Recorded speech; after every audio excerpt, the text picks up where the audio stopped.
Hey, eu sou o Hudson, professor de alemão aqui na Fluency Academy, e hoje nesse vídeo a gente vai falar sobre o sistema político alemão e como funcionam as eleições por lá. Eu já vou te pedir para curtir esse vídeo e se inscrever no nosso canal, além de ativar as notificações ali no sininho.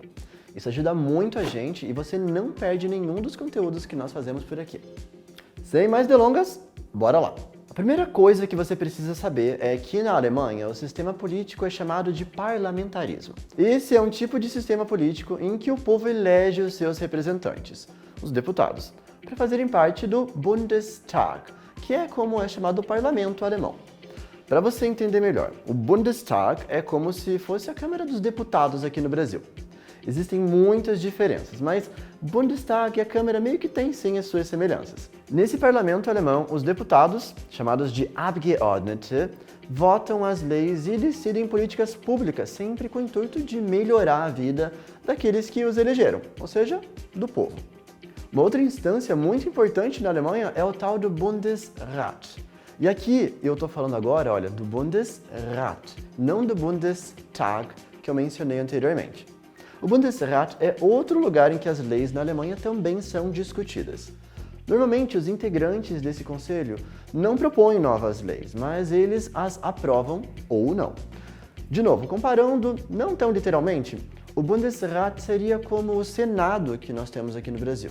Então, as propostas de lei costumam sair do Bundestag, depois passam pelo Bundesrat para serem aprovadas e implementadas no futuro. Tá, mas a Alemanha não tem um presidente que governa e que decide os rumos do país? Aqui a resposta é o tal do Jein, o Ja misturado com o Nein, sim e não. Quem faz esse papel de guiar as principais decisões do país é o Bundeskanzler ou a Bundeskanzlerin.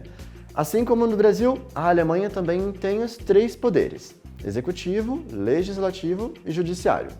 O executivo é ocupado pelo chanceler, o legislativo pelos deputados e o judiciário pelos juízes. Uma das figuras que você provavelmente já ouviu falar é a Angela Merkel, que foi eleita várias vezes como a mulher mais poderosa do mundo. Ela foi a chanceler da Alemanha de 2005 a 2021, ou seja, 16 anos no cargo. Tempo pra caramba, né? E apesar de existirem, sim, diversas críticas ao seu governo, foi considerada uma das melhores chanceleres da história da Alemanha. Ela foi a primeira mulher a chegar nesse cargo e foi muito admirada pelo povo, visto que até tinha um apelido bem carinhoso, Mutti, que significa mamãe. Hoje em dia, o novo chanceler da Alemanha é o Olaf Scholz.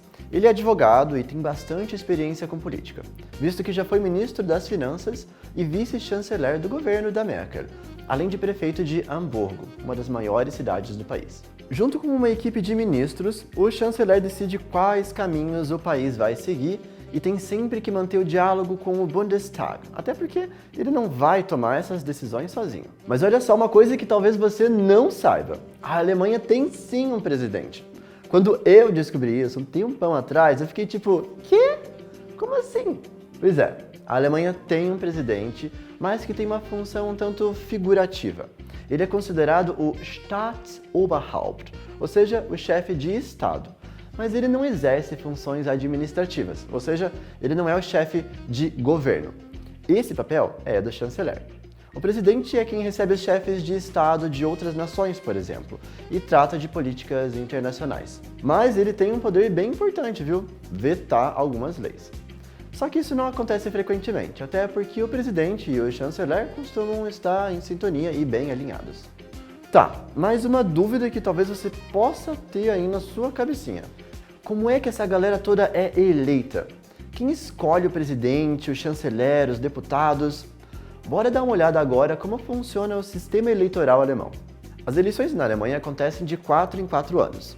A última foi no ano passado, em 2021, e foi essa que consagrou o Olaf Scholz como o novo chanceler e marcou a despedida da Merkel dos seus 16 anos de poder. E agora, uma informação importante sobre os chanceleres. Eles não são escolhidos diretamente pelo povo. Como assim? O líder da nação não é escolhido diretamente pelo povo? Exatamente. Eles são escolhidos pelos deputados. Mas antes de eu avançar sobre esse assunto, vamos entender melhor de fato como funciona o voto por lá. Primeira coisa, qualquer pessoa acima de 18 anos é automaticamente registrada no sistema eleitoral e tem o poder do voto, que não é obrigatório não. E saca só, alemães ainda votam em papel. Inclusive, dá para votar presencialmente ou por correio, acredita? Só que aí você precisa solicitar antecipadamente a cédula de voto para não perder a data da eleição. A cédula de voto, chamada de Stimmzettel, é essa que está aparecendo aqui na tela. E cada alemão tem 2 votos. Nessa listinha da esquerda, a pessoa vota em um deputado. Ali ela vai escolher uma pessoa que futuramente vai ocupar um lugar lá no Bundestag, que eu mencionei antes. Já o outro voto é para um partido. Inclusive, o eleitor pode escolher um candidato de um partido, porque ele se identifica com aquela pessoa, mas vota em um outro partido porque compactua mais com as ideias dele. O parlamento precisa ser composto por pelo menos 598 deputados. Metade deles é escolhida pelo voto direto no deputado, aquele primeiro voto. A outra metade é escolhida por uma lista, indicada por cada partido, ou seja, o segundo voto. E para os partidos fazerem parte do Congresso, eles precisam ter recebido pelo menos 5% dos votos totais na eleição. A ideia de eleger também partidos é para distribuir melhor o poder e evitar que um partido só consiga formar esse governo sozinho, obrigando que eles formem alianças para governar juntos. Atualmente, o Congresso se compõe dessa forma e por esses partidos. Existem 736 assentos ocupados. O partido com maior quantidade de deputados é a SPD, com 206 assentos. Em seguida, nós temos a CDU, com 152 representantes, seguida pela Bündnis 90, que também é chamada de Die Grünen, que é o Partido Verde na Alemanha, com 118 assentos. Depois vem a FDP, com 92 assentos, seguida pela AfD, com 80 deputados. Então, a CSU, que é tipo um partido irmão da CDU, com 45 assentos. Por último, nós temos Die Linke, que significa literalmente a esquerda, com 39 representantes. Ah, e ainda tem 4 membros independentes que não fazem parte de nenhum partido. Depois que os deputados são definidos e os partidos sabem certinho quantas vagas eles conseguiram no parlamento, é hora de formar alianças. É necessário que alguns partidos se unam para formar uma coalizão. Normalmente, o partido com mais deputados eleitos costuma guiar essas negociações.